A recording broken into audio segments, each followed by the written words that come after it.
আমরা একটুখানি জারকান সম্পর্কে জেনে নিই। তো আমাদের সামনে আছে জারকান, এর গুণাগুণ সবকিছু আমরা জেনে নেবো আছে বদির কাছ থেকে।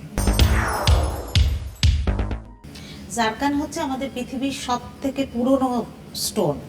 হ্যাঁ, এই স্টোনটি এত মানে এটা এত বেশি চকচকে হয় এবং এর জলুসতা এত বেশি হয় যে প্রায় সমতুল্য হীরের সমান, যার জন্য আমরা শুক্রের জন্য এই স্টোনটিকে ব্যবহার করে থাকি। জারকানটা হচ্ছে 3 রকমের হয়, একটা ব্লু জারকান হতে পারে, একটা হোয়াইট জারকান হয়, আর একটা ইয়েলো জারকান হয়। এছাড়াও অন্যান্য কালারের হয়, কিন্তু মেইনলি এই 3টেই আমাদের কিন্তু জ্যোতিষশাস্ত্রে ইউজ হয়।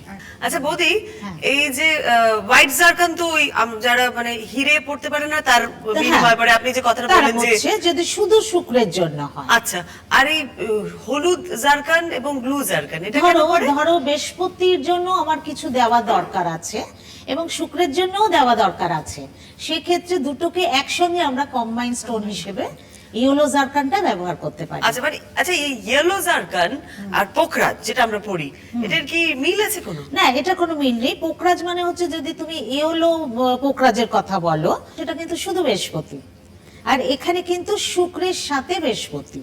ও মানে ইয়েলো জারকান হচ্ছে শুক্র আর বৃহস্পতির কম্বাইন। হ্যাঁ, আচ্ছা, তাহলে তো আরো বেশি স্ট্রং। নিশ্চয়ই, শুধু স্ট্রং বলে না, ধরো তোমার দুটো গ্রহের কাজ একটা স্টোনে হচ্ছে, মানে তোমার টাকাটা কম লাগলো, হ্যাঁ, খরচাটা কমে গেল। খরচাটা কমে গেল।